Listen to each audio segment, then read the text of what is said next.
নমস্কাৰ, এই মুহূৰ্তত আহি পৰিছে ৰাতিপুৱাৰ কেইবাটাও গুৰুত্বপূৰ্ণ খবৰ আৰু এনেধৰণৰ খবৰসমূহ নিতৌ চাবৰ কাৰণে চেনেলটো ছাবস্ক্ৰাইব কৰি ভিডিঅ'টোত এটা লাইক কৰি দিব। প্ৰথমটো খবৰ, দেশত পুনৰ বৃদ্ধি পাব পেট্ৰল ডিজেলৰ মূল্য। প্ৰতি লিটাৰত 5 টকাৰ পৰা 7 টকালৈ বাঢ়িব পাৰে পেট্ৰল ডিজেলৰ দাম আৰু দেশত 40 টকাকৈ বৃদ্ধি পাব পাৰে ঘৰত ব্যৱহৃত LPG চিলিণ্ডাৰৰ মূল্যও। নিৰ্বাচনৰ পিছতে দেশৰ সাধাৰণ জনতাক পুনৰ মাধমাৰ খুদাবলৈ সাজু হৈছে চৰকাৰ। 15 মেৰ পূৰ্বে দেশত বৃদ্ধি পাব পাৰে পেট্ৰল আৰু ডিজেলৰ মূল্য। প্ৰতি লিটাৰত 5 টকাৰ পৰা 7 টকালৈ বাঢ়িব পাৰে পেট্ৰল ডিজেলৰ দাম আৰু লগতে দেশত 40 টকালৈকে বৃদ্ধি পাব পাৰে ঘৰত ব্যৱহৃত LPG চিলিণ্ডাৰৰ মূল্যও। বিশ্বত খাৰুৱা তেলৰ দাম বৃদ্ধিৰ ফলতে বাঢ়িব পাৰে পেট্ৰল ডিজেলৰ মূল্য। দীৰ্ঘদিনীয়া ইৰাণ যুদ্ধৰ ফলতে বিশ্বত বৃদ্ধি পাইছে খাৰুৱা তেলৰ দাম। প্ৰতি বেৰেলত 100 পৰা 126 মাৰ্কিন ডলাৰলৈ বৃদ্ধি পাইছে খাৰুৱা তেলৰ দাম আৰু ইৰাণ যুদ্ধৰ পূৰ্বে প্ৰতি বেৰেল খাৰুৱা তেলৰ মূল্য আছিল 70 মাৰ্কিন ডলাৰ। খাৰুৱা তেলৰ দাম বৃদ্ধিৰ বাবে লোকচানত আছে তেলৰ বাণিজ্যিক কোম্পানীসমূহ। প্ৰতি লিটাৰ পেট্ৰলত 14 টকাকৈ আৰু ডিজেলত 18 টকাকৈ লোকচানৰ সন্মুখীন হৈছে তেল কোম্পানীসমূহ আৰু মাহে প্ৰায় 30,000 কোটি টকাকৈ লোকচান হৈছে তেলৰ মাৰ্কেটিং কোম্পানীসমূহৰ, যাৰ ফলত 15 মেৰ পূৰ্বে দেশত পুনৰ বৃদ্ধি পাব পাৰে পেট্ৰল আৰু ডিজেলৰ মূল্য। প্ৰতি লিটাৰত 5 টকাৰ পৰা 7 টকালৈকে বাঢ়িব পাৰে পেট্ৰল ডিজেলৰ দাম। লগতে ঘৰুৱা ৰন্ধন গেছৰ চিলিণ্ডাৰতো 40 টকালৈকে দাম বৃদ্ধি পাব পাৰে। পৰৱৰ্তী খবৰ, পশ্চিমবংগত গঠন হ'ল বিজেপি চৰকাৰ আৰু ইতিহাস ৰচনা কৰি মুখ্যমন্ত্ৰীৰূপে শপত ল'লে জ্যেষ্ঠ বিজেপি নেতা শুভেন্দু অধিকাৰীয়ে। গঠন হ'ল পশ্চিমবংগৰ নতুন চৰকাৰ। এই চৰকাৰৰ নতুন মুখ্যমন্ত্ৰীৰূপে শপত গ্ৰহণ কৰে শুভেন্দু অধিকাৰীয়ে। ইতিহাস ৰচা তেওঁ হৈছে পশ্চিমবংগৰ প্ৰথমগৰাকী বিজেপিৰ মনোনীত মুখ্যমন্ত্ৰী। তেওঁক শপত বাক্য পাঠ কৰোৱাই ৰাজ্যপাল RN ৰবিয়ে। একেদৰে অধিকাৰী মন্ত্ৰীসভাত বাতৰি লিখা পদলৈকে স্থান লাভ কৰিছে অগ্নিমিত্ৰা পাল, দিলীপ কুমাৰ ঘোষ আৰু অশোক কীৰ্তনীয়া, লগতে ক্ষুদিৰাম টুডু, নিশীথ প্ৰমাণিকে। এই আটাইকেইগৰাকী মন্ত্ৰীক শপত বাক্য পাঠ কৰোৱাই ৰাজ্যপালে। এই অনুষ্ঠানত উপস্থিত থাকে দেশৰ প্ৰধানমন্ত্ৰী নৰেন্দ্ৰ মোদী, কেন্দ্ৰীয় মন্ত্ৰী ৰাজনাথ সিং, কেন্দ্ৰীয় গৃহমন্ত্ৰী অমিত শ্বাহ, কেন্দ্ৰীয় মন্ত্ৰী নীতিন গাডকাৰী, লগতে বিজেপিৰ ৰাষ্ট্ৰীয় সভাপতি নীতিন নবীন, জ্যেষ্ঠ বিজেপি নেতা JP নাড্ডা আৰু লগতে আছে NDA শাসিত 21খন ৰাজ্যৰ মুখ্যমন্ত্ৰী, লগতে আছে অভিনেতা মিথুন চক্ৰৱৰ্তী আৰু অসমৰ মুখ্যমন্ত্ৰী ডক্টৰ হিমন্ত বিশ্ব শৰ্মা। উল্লেখযোগ্য যে নৱনিযুক্ত মুখ্যমন্ত্ৰী অধিকাৰীৰ জন্ম হৈছিল 1970 চনত। তেওঁ 1998 চনত মমতা বেনাৰ্জীৰ আহ্বানত যোগদান কৰিছিল তৃণমূল কংগ্ৰেছত আৰু 2016 পৰা 2020 চনলৈকে মমতা বেনাৰ্জী চৰকাৰৰ মন্ত্ৰীসভাৰ পৰিবহণ মন্ত্ৰী আছিল আৰু ইয়াৰ পাছতে তেওঁ 2020 চনত তৃণমূল কংগ্ৰেছ ত্যাগ কৰি বিজেপিত যোগদান কৰে। তাৰোপৰি তেওঁ আছিল ৰবীন্দ্ৰ ভাৰতী বিশ্ববিদ্যালয়ৰ পৰা স্নাতকোত্তৰ ডিগ্ৰী লাভ কৰা এজন বিচক্ষণ নেতা। 2007 চনৰ নন্দীগ্ৰাম আন্দোলনৰো তেওঁ আছিল অন্যতম হোতা। পৰৱৰ্তী খবৰ, ভোট চুৰি কৰি অসম আৰু পশ্চিমবংগত নিৰ্বাচনত জয়ী হৈছে বিজেপি।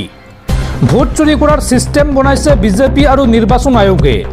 ভোট চুৰিক লৈ পুনৰ এই বিস্ফোৰক মন্তব্য কংগ্ৰেছ নেতা ৰাহুল গান্ধীৰ। ভোট চুৰিক লৈ পুনৰ বিস্ফোৰক মন্তব্য ৰাহুল গান্ধীৰ। ৰাহুল গান্ধীয়ে এই সন্দৰ্ভত কয় যে ভোট চুৰি কৰি অসমত নিৰ্বাচন জিকিলে বিজেপিয়ে। পশ্চিমবংগ আৰু অসমত ভোট চুৰি কৰি নিৰ্বাচনত জয়ী হৈছে বিজেপি। পূৰ্বে মহাৰাষ্ট্ৰ, মধ্যপ্ৰদেশ, হাৰিয়ানাত হৈছিল ভোট চুৰি। এই সকলো তথ্য দাঙি ধৰাৰ দাবী কংগ্ৰেছ নেতা ৰাহুল গান্ধীৰ। ভোট চুৰি কৰাৰ ছিষ্টেম বনাইছে বিজেপি আৰু নিৰ্বাচন আয়োগে। ভোটাৰ তালিকাৰ পৰা লাখ লাখ লোকৰ নাম কৰ্তন কৰি নতুন নাম সংযোজন কৰে নিৰ্বাচন আয়োগে আৰু বিজেপিয়ে ভাবিছে তেওঁলোকৰ অভিসন্ধি কোনেও গম পোৱা নাই, কিন্তু শীঘ্ৰেই এই ষড়যন্ত্ৰ ফাদিল কৰাৰ সময় আহিব। জনতাই ইতিমধ্যে এই কথা গম পাইছে। ভোট চুৰিক লৈ পুনৰ এই বিস্ফোৰক মন্তব্য কংগ্ৰেছ নেতা ৰাহুল গান্ধীৰ। দৰ্শকসকল আৰু বহুতো গুৰুত্বপূৰ্ণ খবৰ আছে। তাৰ আগতে আপোনাক জনাও যে যদি আপুনি এতিয়ালৈকে এইটো ভিডিঅ'ত লাইক কৰা নাই তেন্তে এতিয়াই ভিডিঅ'টোত লাইক কৰি দিয়ক আৰু এনেকুৱা ধৰণৰ ভিডিঅ'সমূহ নিতৌ চাবলৈ চেনেলটো ছাবস্ক্ৰাইব কৰি কাষত থকা বেল আইকনটো প্ৰেছ কৰি ৰাখক।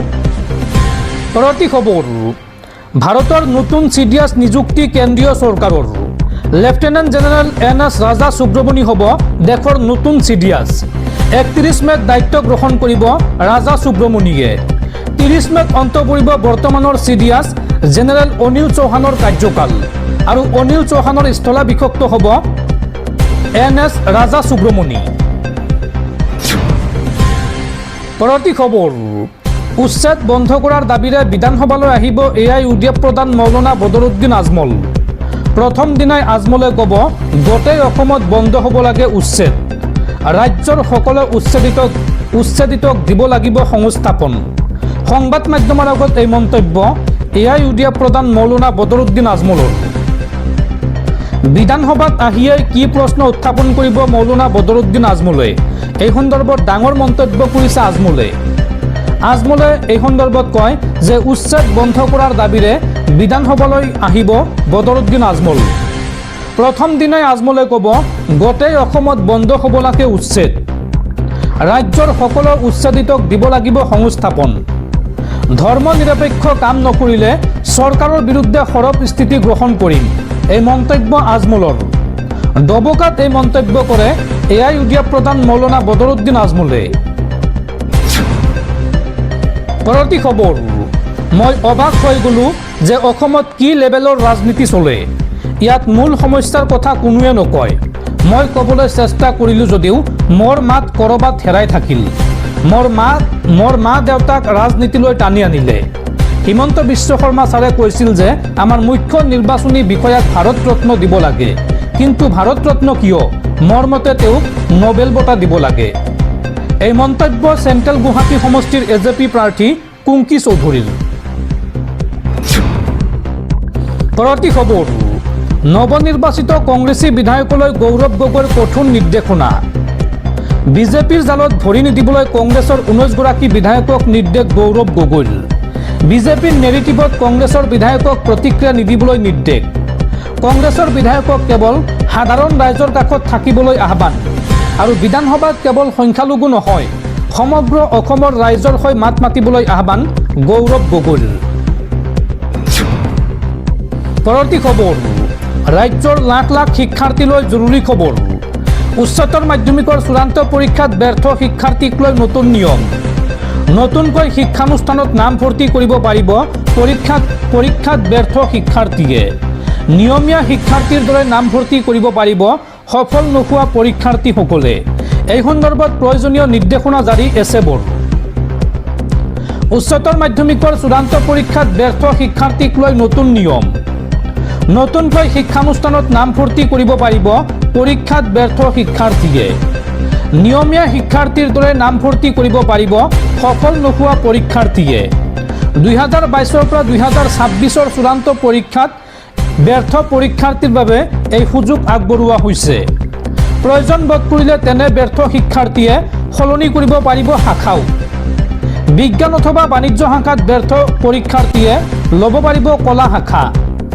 পূৰ্বৰ শিক্ষানুষ্ঠানৰ পৰিৱৰ্তে আন বিদ্যালয়তো কৰিব পাৰিব নামভৰ্তি।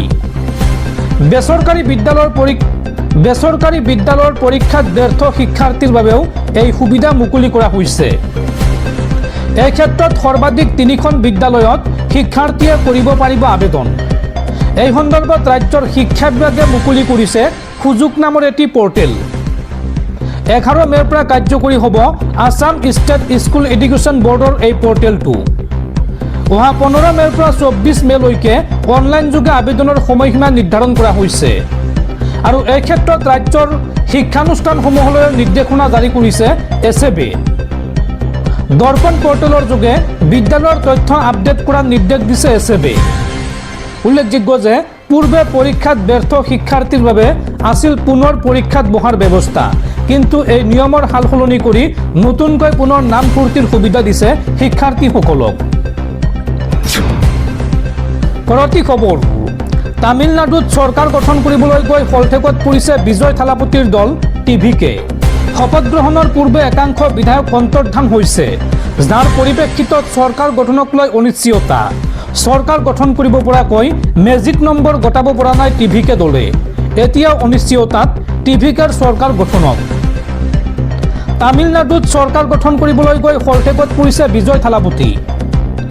চৰকাৰ গঠন কৰিব পৰাকৈ মেজিক নম্বৰ গোটাব পৰা নাই টিভিকে দলে। 238খন আসন বিশিষ্ট তামিলনাডুত চৰকাৰ গঠনৰ বাবে লাগে 118খন আসন। চৰকাৰ গঠনৰ বাবে প্ৰয়োজনীয় 118খন আসন নাছিল কোনো দলৰ হাতত। আৰু ইয়াৰ পিছতে বৃহৎ সমৰ্থনত জয়ী হোৱা টিভিকে খংগ দিছিল আন কেইবাটাও সৰু সৰু ৰাজনৈতিক দলে। কংগ্ৰেছৰ 4জন বিধায়ক আৰু AMMKৰ এজন বিধায়ক এই মুহূৰ্তত অন্তৰ্ধান হৈছে। আজি শপত গ্ৰহণৰ কথা আছিল, কিন্তু হঠাৎ এইকেইগৰাকী বিধায়ক অন্তৰ্ধান হৈছে। বিচাৰি পোৱা যোৱা নাই এইকেইগৰাকী বিধায়কক। কংগ্ৰেছৰ বিধায়ককেইজনে সমৰ্থন কৰিছিল বিজয় থালাপতিক। আৰু থালাপতি বিজয়ে AMMKৰ একমাত্ৰ বিধায়কজনক ক্ৰয় কৰাৰ অভিযোগ উত্থাপন হৈছে। লগতে সমৰ্থন আগবঢ়াই উপ মুখ্যমন্ত্ৰী পদৰ দাবী কৰিছে IUML দলে। উল্লেখযোগ্য যে আজি শপত গ্ৰহণৰ বাবে সাজু হৈছিল বিজয় থালাপতি আৰু বিধায়কসকল। ইয়াৰ মাজতে একাংশ বিধায়ক অন্তৰ্ধান হোৱাক লৈ বিভ্ৰান্তি। টিভিকেৰ দলে চৰকাৰ গঠন কৰাটো এতিয়াও অনিশ্চয়তাত।